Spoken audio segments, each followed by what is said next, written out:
Oh yeah, what's going on? Uh, there's like this principle. Like I see it as kind of a principle, that it's one of the self-evident universal truths.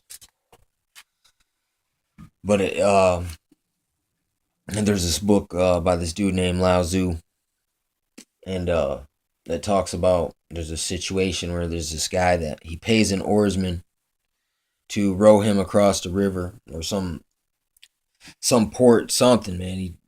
He was on in a little boat with this dude, and the dude who paid for the ride, whatever. He was watching the oarsman, maneuver around, use his little equipment to make their way across the waters. And the dude's like, "Man, dude, how'd you get so good at doing that?" And the dude was talking about, he's like, "Man, he's like anyone who knows how to swim could become an oarsman, because any swimmer knows things like they know how to maneuver in the water and things like current. You know what I'm saying? And how that affects buoyancy. But he said any man who dives, for like that dives for oysters is a good oarsman already. And it's basically because a person who can dive, they already know how to swim. And even a lot of times to get to a good diving location, you actually have to use some kind of boat or driftwood log to get out there or something. That's thinking more primitive. You were stuck on an island. You'd have to use like a log or something at first to get out there, but you could get out there and just would be real dangerous. But any person who does that is already going to understand how to be an oarsman, even if they've never even done it before. And this is also another person who talks about the same principle, but they say it by a different terminology. It would be musashi. And musashi, he was talking about, by when you learn one thing, by one thing, sometimes it teaches you 10,000 things. And it's that same principle there, where a diver is already gonna be an oarsman already, and you can know either or, you can swim. But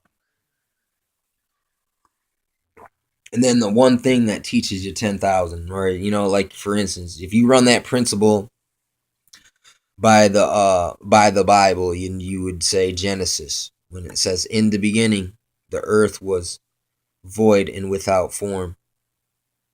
That would that's it's telling you one little detail, but that little detail reveals uh 10,000 things, and even more so when it comes to that type of a situation there. But then also when it says, "And God said, let there be light," in that little statement, it tells you 10,000 things.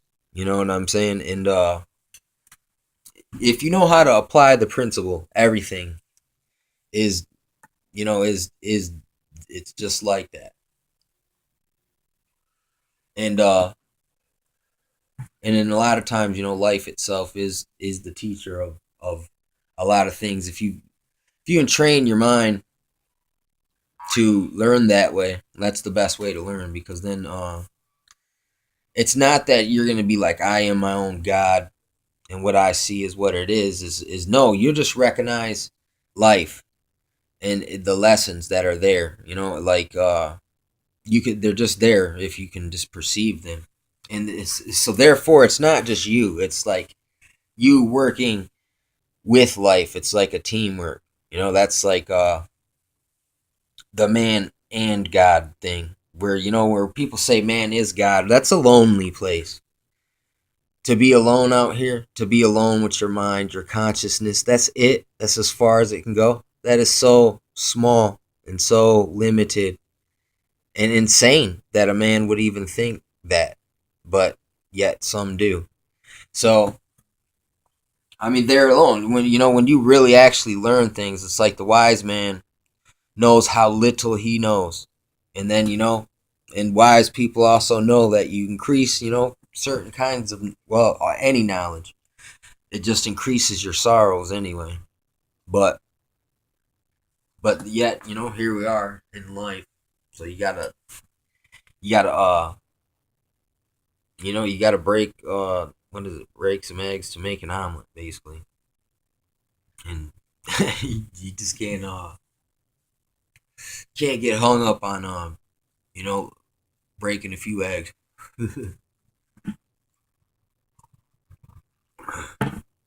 But that principle of one thing teaches 10,000, and then also that the principle of the swimmer, the oarsman, and the diver. That's a three. It's a threefold kind of understanding of things. Like in Isaiah, it it talks about this is how we come to knowledge or wisdom, or I think maybe it's knowledge, but it's like what is it? Line upon line, precept upon precept, and little by little. Uh, that same principle right there is in it's in Musashi and I think Lao Tzu. I think it's in both of them, but in different words. But it says though the journey is 10,000 miles, you only pay attention to putting one foot in front of the other. Because if you think about the beginning or the end of the journey, it's like you're gonna wear your mind out, wondering about what could it be or what could have been, instead of living in what is happening now, which is you need to focus on the task and just keep focusing on this step. And if you keep focusing on that, before you know it, the journey will be over. But if you just ponder on it and overthink it, it makes it more difficult, and it even makes the chances of failure